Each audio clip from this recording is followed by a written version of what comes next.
Well, hello. I'm Will Sim, Wooill. That is my first name, and my last name is very easy. Sim, S-I-M. You can call me Sim whenever you see me. And I have a PhD degree in U.S. And I've been working for COSBY, Korea Small Business Institute, for more than 20 years. And after retirement last year, I'm kind of part-timer as an emeritus research fellow at COSBY. And my major concern is cooperation with developing countries. I've been working for ODA side, official development side, for about 10 years. So I have several experiences with other developing countries, Honduras, Colombia, and Iran, and India, and Thailand, Indonesia, and Vietnam, blah, blah, blah, blah. So many friends all over the world. And also I operated some knowledge sharing program with other countries. So there are so many son and daughter in other country. I'm pretty old guy. So someone who participated in that training program called me, not by name, by just me, 아버지. 아버지 means father in Korea. 아버지. So that's me. Yeah, my session consists of 3 sessions. First session contribute on the understanding of the COSBY is doing. What is COSBY? COSBY is the institution I'm working. And then I'm going to explain the role of Korean SMEs in Korean development by using diamond model, which is designed by Michael Porter. And then at the second session, I'm going to explain the framework of the Korean SMEs policy. You can see some triangles. By using triangles, I'd like to inform you the framework.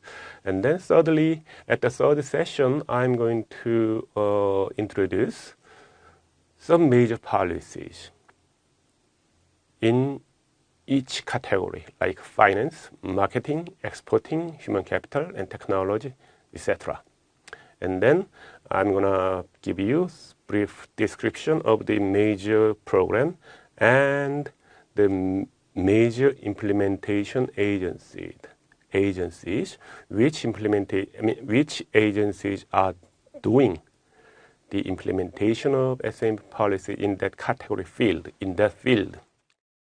So that is my lecture, and I'd like to understand how Korea developed from the poorest country in the world now to the very prominent developed country. Especially I have experienced all the poorest country to current situation. So I'd like to share with you what I feel, what I experienced, what I learned, what I studied. So I'd like to get some implication from our experience and from my experience and studying and research. So please, even though you are bored, please get the endurance. Hello, I'm Will Sim. I'm working for COSBY, which is Korea Small Business Institute. I'm working in COSBY as an emeritus research fellow. I had been working for COSBY for a long time, about more than 20 years, and I retired last year, and I'm working for the COSBY as an emeritus research fellow.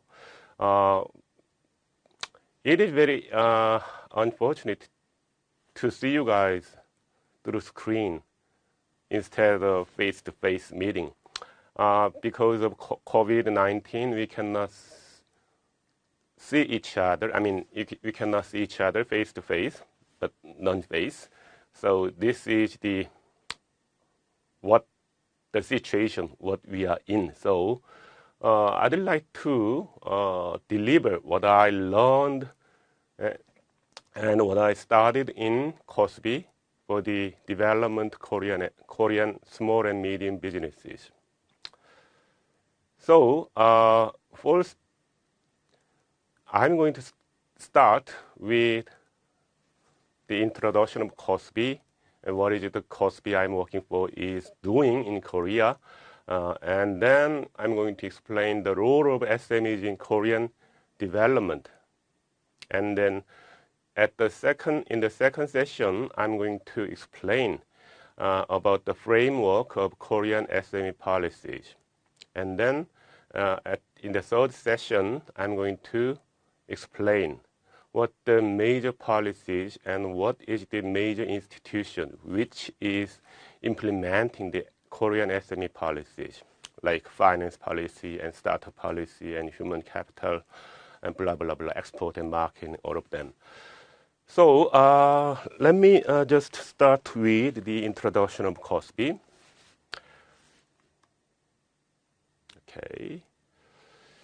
Okay, COSBY is the research institute to conduct comprehensive research on SMEs related issues.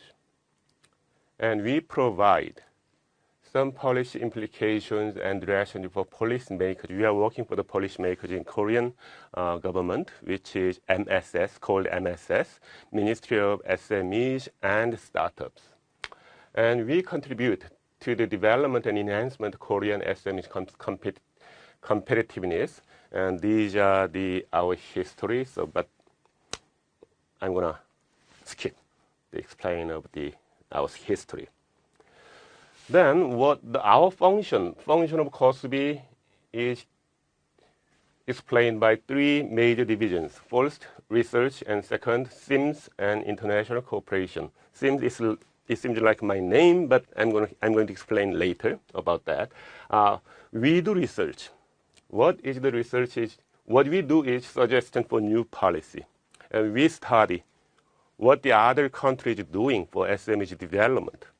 And then we benchmark them, and we think we can apply those policies to Korea or not.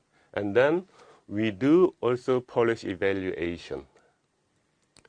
The current policy for the SME development is good or not? Is there a need for the improvement or not? That kind of thing. And then regulation reduction. Regulation is very important for the development of the Korean SMEs.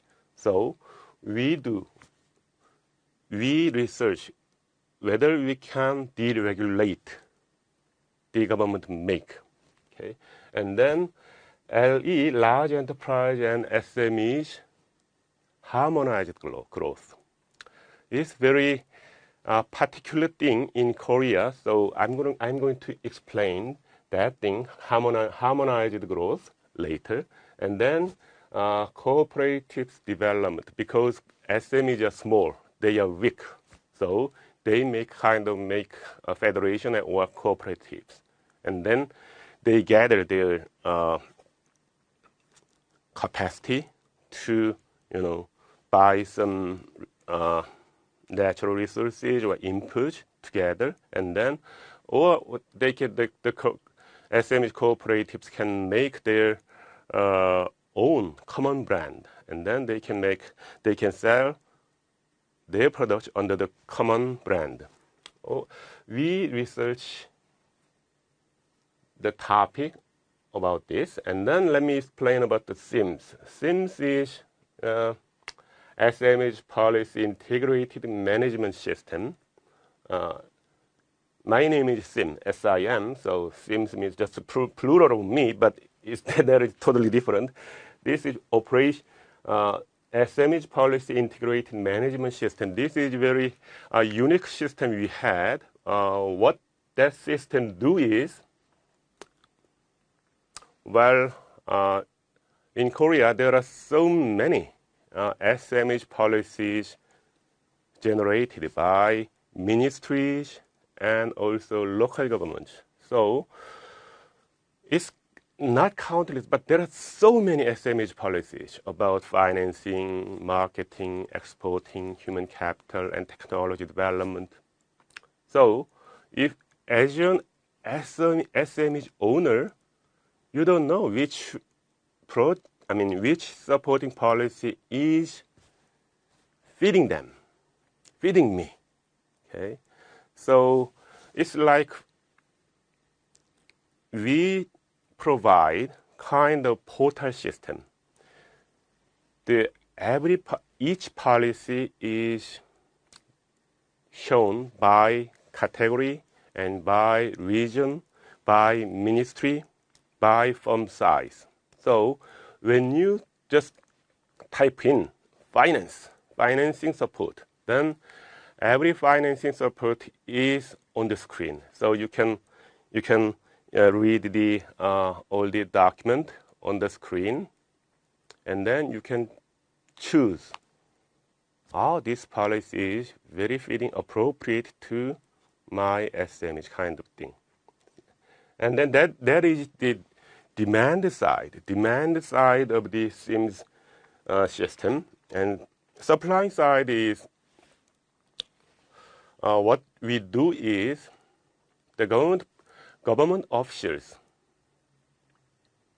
is very much curious about whether one specific SMEs policy is working very well, and is it very effective, or is it very efficient?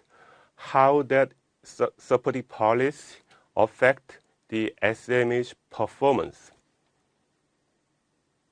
So what they need, what government official or the congressman need is the data. Before and after. Before means when one company receive the SME supporting policy, what was their performance? What is their sale? What is their employment? What is their export volume?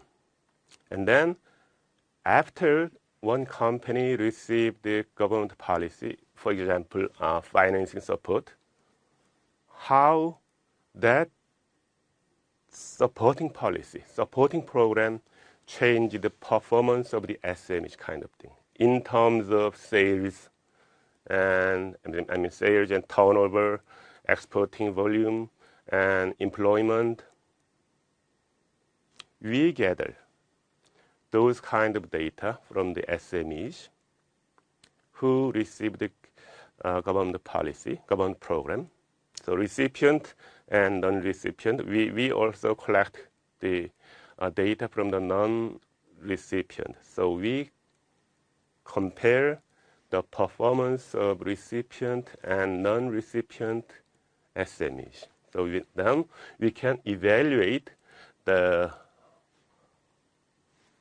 one specific program is working very well or not, effective or not. So that is the SIMS program, which is a very unique system, and it's very powerful. It has started operation back in 2013. So say 7 years gone by after we started that SIMS program, but it still has some flaws, defects. So we try to keep fixing the defect, and then we try to make very good database, and that database would be very good tool for the making the data-proven SMEs policies.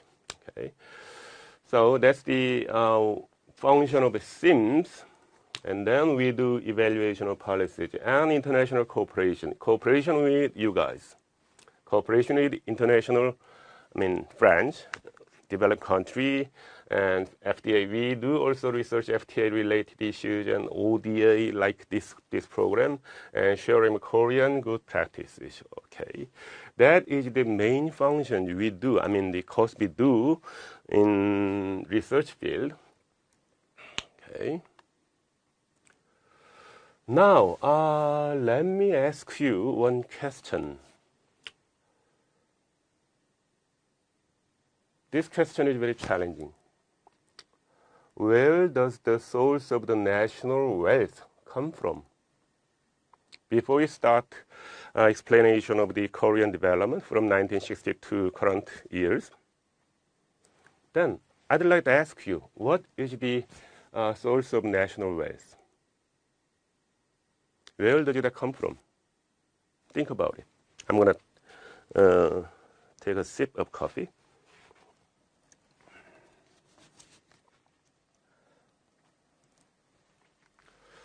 In general, scholars say land, labor, natural resource, or capital is very important factor of the development.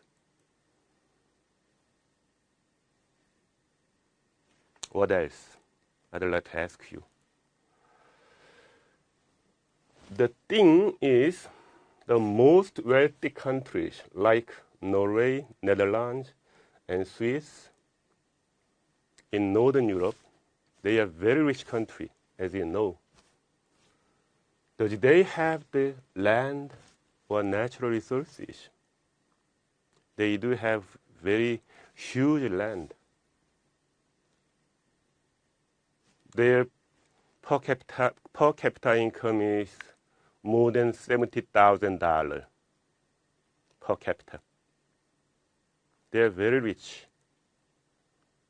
What's the engine of their richness? What makes them rich?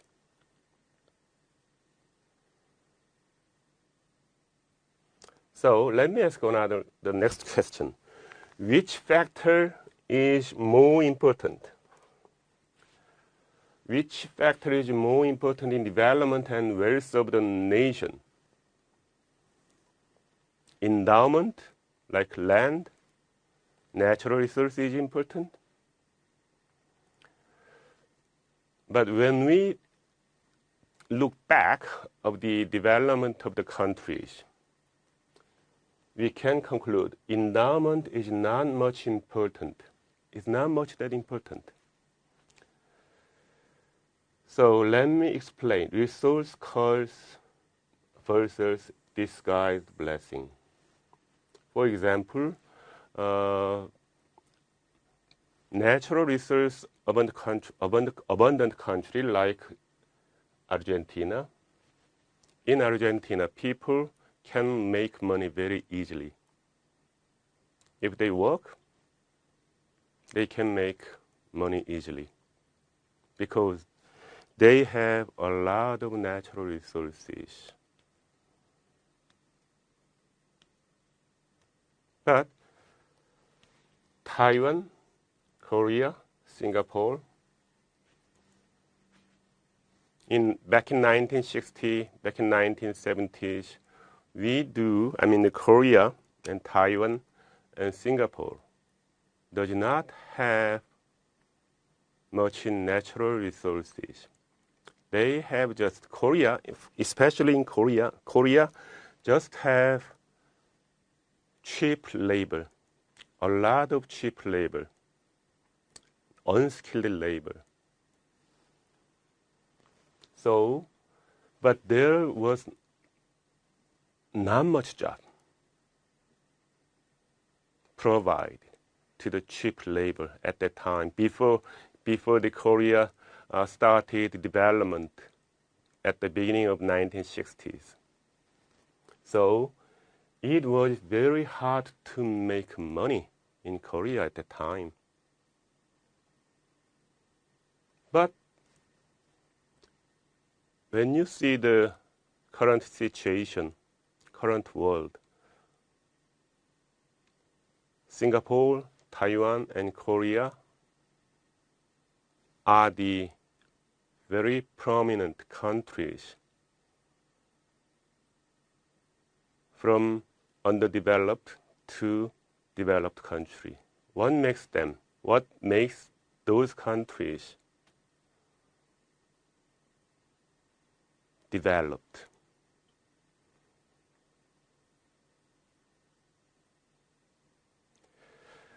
Human resource and other some factors you can think of and I can think of. I'm going to explain those factors which is very much important in the development of Korea. I'm going to explain later. So prosperity is created, not inherited. That's the word of Michael Porter. Guru research in Harvard. And source of development is human capital and well-organized institutional framework. System, what kind of system you make? Governmental system and, for example, your plan, your development plan or SMEs development plan or infrastructure and all that kind of infrastructural framework is very important, and also infrastructure and ABCD. What is ABCD? Agility, benchmarking, and contribution and dedication. And not contribution, convergence. I'm going to explain this thing next session. So this is the most important thing, I think, in the development, human capital. You have to rearing up the human capital. At the very beginning of the development process at Korea, we established a lot of vocational high school to generate the skilled labor in technology. So human capital is very important, well-organized institutional framework.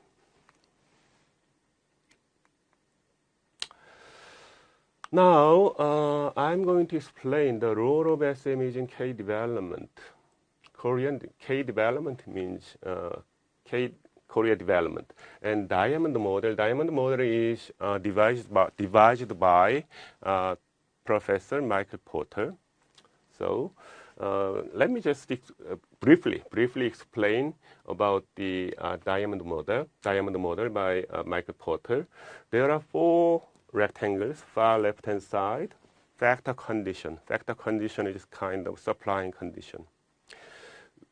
This diamond model tries to explain the competitiveness of one nation. What competitiveness one country has. To explain that, Michael Porter designate 4 factors are very important. One is factor condition, second is demand condition, and then what kind of related industries they have and what kind of SME policy or the policy and paradigm that they have. So, okay, let me explain first the factor condition. Factor condition is what the factor condition is. Okay. Factor condition is important in this sense. Okay, you produce something. I can produce this kind of tool, I can make this kind of pencil, and I can make this kind of screen. Okay. this is factor condition, what you can do. Also, I am a researcher. As a researcher, I can study the SMEs. I can make this kind of a lecture. That is what we have. Okay, factor condition, and then demand. Also, the demand condition is very important in the sense. Okay, you produce this kind of screen. Okay, then there should be some demand market. Who is going to buy this screen? Who is going to buy this tool, this pointer? Who is going to buy this pencil? So, demand. Is there a demand market for these three products? That is very important. It can be domestic market or it can be overseas market. So, you have to think about what is the demand condition one country face, and then what kind of policy one country has, what kind of SME policy does they have, what kind of development policy they do have, and what kind of policy paradigm they do have. And also, I omit one thing. There is rivalry.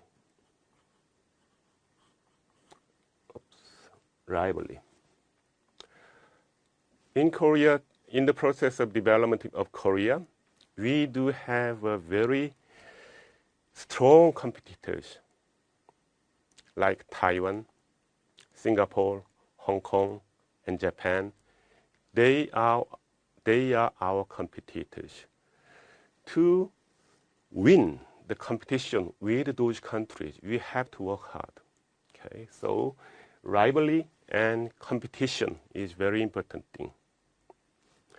And then related industries.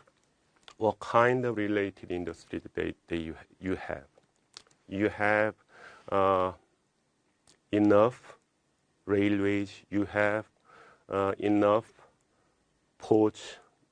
You have enough expressways to distribute. You have and water system and sewage system. All that kind of infrastructure is very important in the evaluation of the one country's competitiveness. So let me explain the Korean development by period.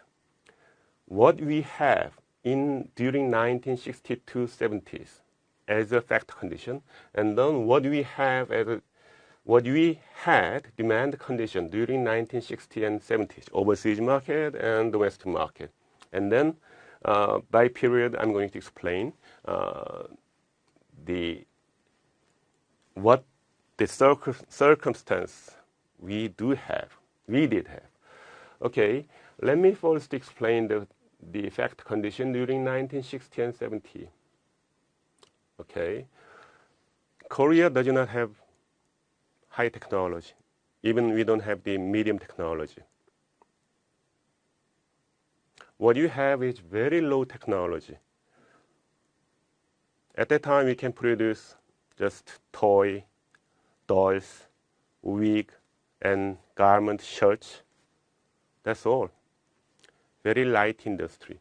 And we have cheap labor and no natural resources. We do not have much natural resources. So the Korean government thought at the time, okay, light industry, I said that the garment and wig and toys. The characteristics of those light industries, very much labor intensive, labor consuming industries. So those industries generate a lot of employment, create jobs. So we start with the light industry during 1960s and 1970s. So SMEs policy at the time was light industry. And also during 1960s, demand condition. We try to export what we produced. The garment and dolls and wigs were exported to US and Europe, United States and Europe. To make some foreign currency, to earn foreign currency, we put our efforts on the development of light industry. And our policy was very much export-oriented. We opened our market. And we earn some foreign currency by exporting that light industry products. And we bought some capital goods with that money for the next step we are planning. That is heavy industry, 1970s, during 1970s, because labor-intensive industry does not have that much of value added. So Korean government recognized and Korean entrepreneur recognized we need some more cash cow, better cash cow. So heavy industry, capital intensive and equipment intensive heavy industry can be a next cash cow for Korea. So with the money we earned during 1960s, we started to invest on heavy industry during 1970s. And then 1960s and 1970s, in related industries, we started to build our infrastructure, water, electronics, and highway, and steel and chemical. Steel is called the rise of the industrialization. Steel is very important industry in the development of the manufacturing industry. So we invest on making infras during 1960s and 1970s, expressways.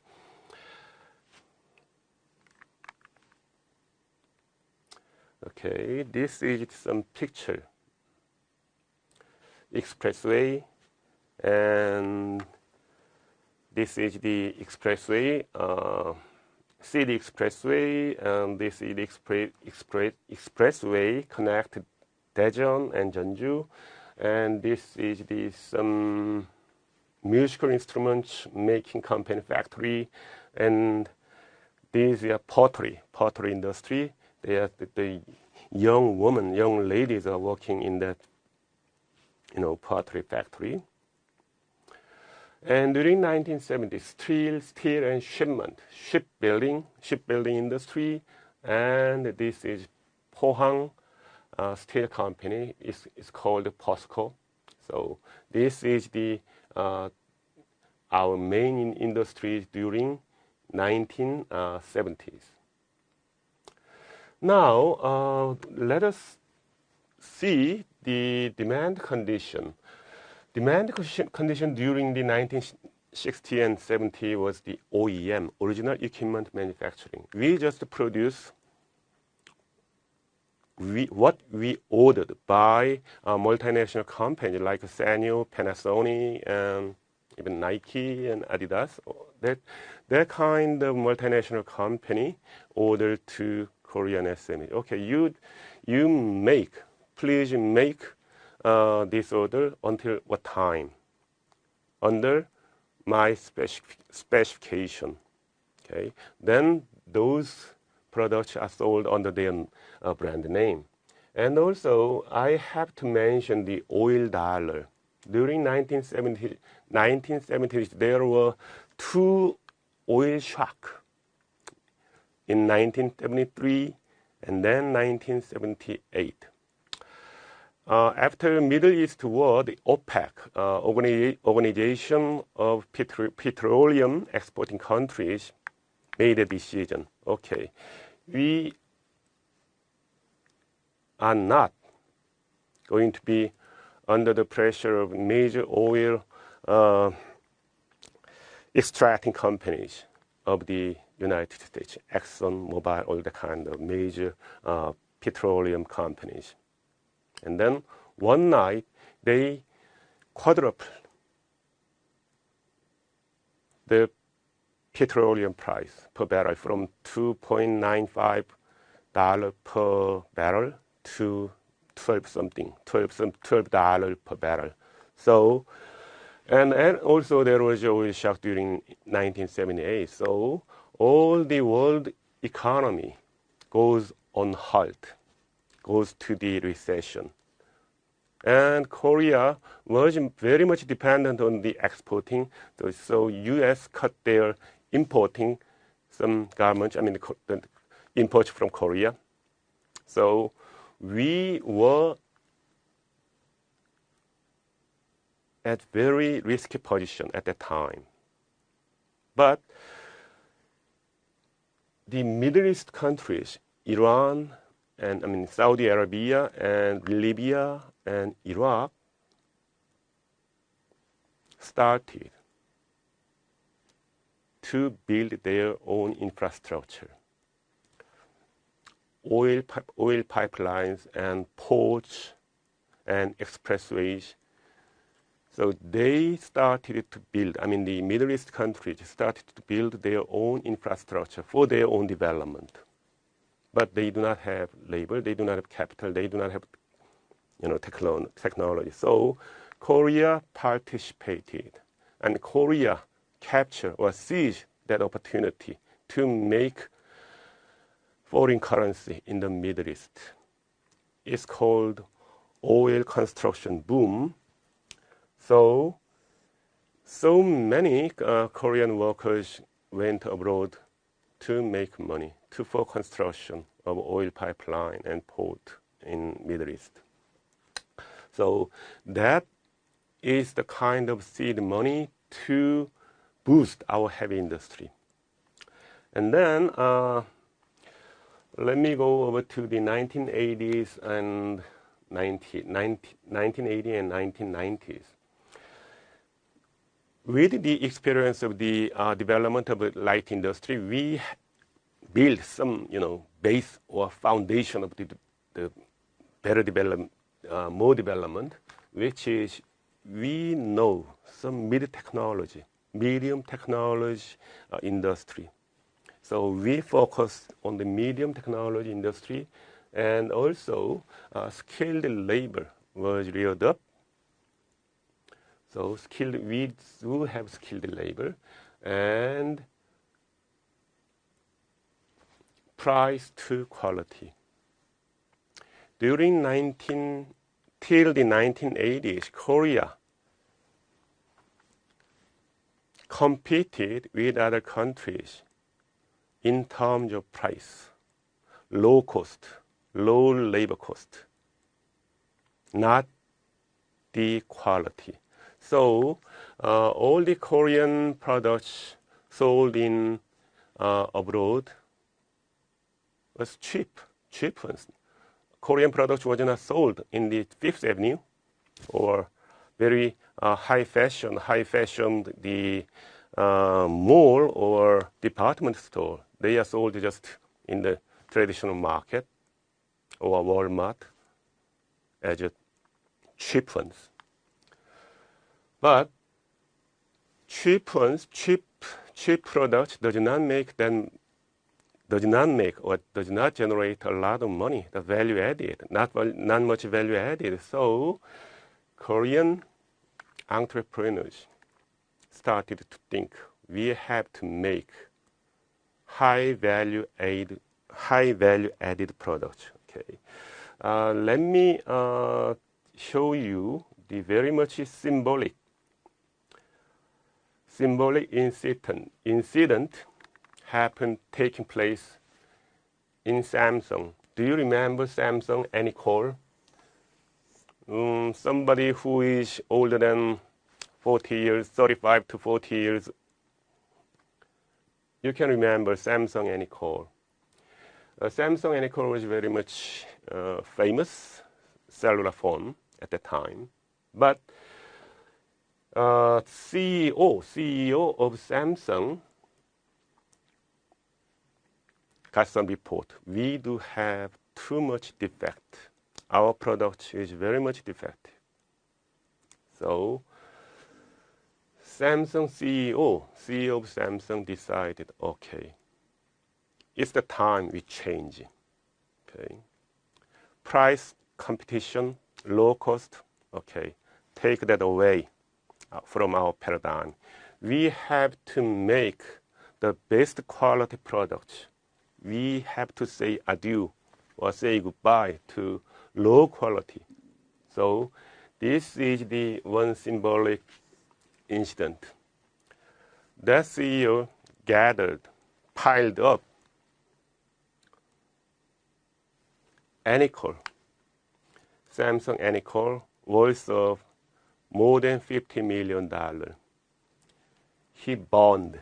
Okay, this is the burning ceremony. We are going to say goodbye to low quality products.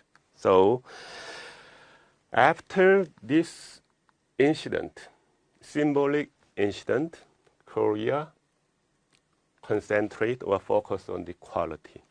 Okay, that's the kind of starting point of our quality intangible goods. And also during 1980, you remember that during 1988, we have the Olympic and the worldwide economic boom at the time. So domestic market and global market very much expanded. So we utilize that expansion period for our development. Okay, let me go over to the 2000. But during in the late 90s, the Korea and also Taiwan, Thailand, Indonesia faced foreign exchange crisis. So there are so many unemployment. Korean economy goes down. There are so many employment, and a lot. Even maybe you remember Daewoo. Daewoo company is kind of jabber and conglomerate. They make construction. They do serve in the auto industry. Daewoo was gone during that recession after foreign currency crisis. So we have to overcome that foreign crisis. What we do, the Korean government try to boom up the economy by boosting SMEs, especially high-tech oriented SMEs, which is called venture and innovative firms. Okay, so high-tech and innovative firms are the major player of the Korean economy during 2000. And also 2000, our paradigm or SME policy changed from protection. We have to protect. Before 2000, we have to protect SMEs. Okay, SMEs does not have bargaining power or negotiation power comparing with large enterprise. So we have to protect. We have to nurture them. That was the paradigm. But from 2000, we emphasize competitiveness, competition. We have to enforce our competitiveness by fierce competition among SMEs. Fierce competition among SMEs the generate our competitiveness. And also, Korea appeared as an ITC test bed. If one product is sold very good at Korea, then it can be sold in any other place. If you can sell one product in Korea, that's the proof you can sell in the other market. Because Korean demander, Korean customer is very picky. They always, because of internet, blog, they put their ideas, their evaluation on some project. This is good, this is bad, this one should be fixed, kind of thing. And also, China boom made Korean SMEs sold their materials and parts to China. So China boom was one of the source of our development during 2000. And we trying to focus on design and core. And core means planning and marketing, the high valued value chain. And 2010 and startups and we have a lot of high-skilled labor like software engineer. So these people started to make some startups with new knowledge on the fourth industrial revolution, with smart factory, or with that kind of concept, we developed our SMEs. And 2010, red tape reduction. Red tape reduction means deregulation. Deregulation is the most important policy instrument in the developed countries, because for the SMEs to develop, to make their business, red tape should be reduced. I mean, regulation should be reduced. And as you know, platform economy like Alibaba, Amazon, that kind of platform market appeared, and also subscription economy. Subscription economy means Airbnb and what else? Airbnb and Uber or Lyft, and in Uber was in Southeast Asia was called Grab kind of thing. The shared taxi was shared auto, that kind of subscription economy emerged.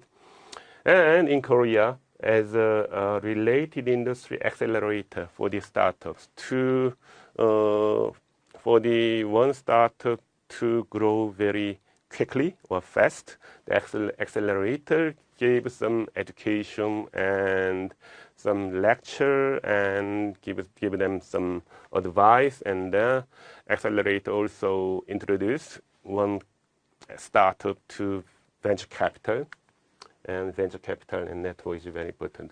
So let me explain. Let me finish up the first session quickly.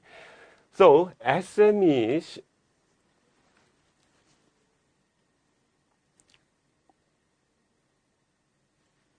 doing the role of making parts and materials during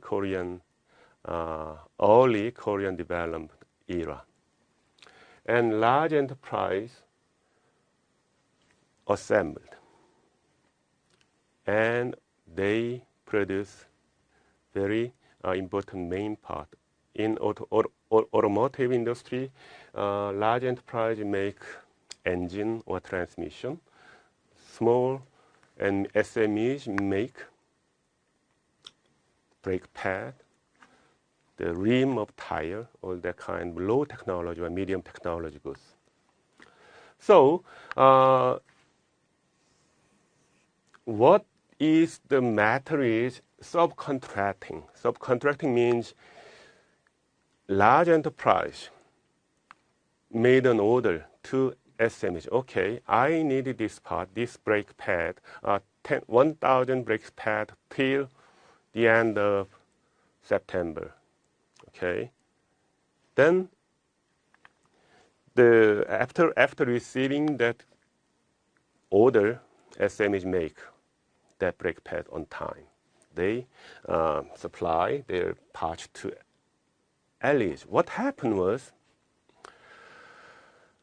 LE, large enterprise, have a choice. They can make an order to SMEs 1, SMEs A, or SMEs B, or SMEs C, because their technology is very much similar. So they can choose anyone of SMEs. So what that means is, large enterprise has the bargaining power or negotiation power. So, okay, tell me, who is going to supply at a low price? So they cut the unit price of the product SMEs provide. So that's the problem. Even though the price of natural resources very go up, then the price of the unit, the part, which is made of the natural resource, like iron or copper, large enterprise does not allow to higher price to SMEs. They cut the price of the products SMEs provide. So government think, okay, the SMEs are too much dependent on the large enterprise. We have to fix those problems. So harmonized growth was the one of our problem we have to solve till now. So from 2010, there are very independent SMEs or startups emerged in the Korean economy. Very innovative, creative startups emerged after 2010. So we are trying to go for the independence of SMEs, from the dependence to the LEs. Even, still the SMEs a major role in supplying the parts and materials to large enterprises, but there are new startups is emerging. Okay, and also internalization of the SMEs is very important in our development history. All right, this is the end of our session 1. I made some two questions about my session. You can find out the answer from the previous slides, what is the answer easily. So please think about the question I make for you, and then I'll be back on the next session briefly. Okay, thank you.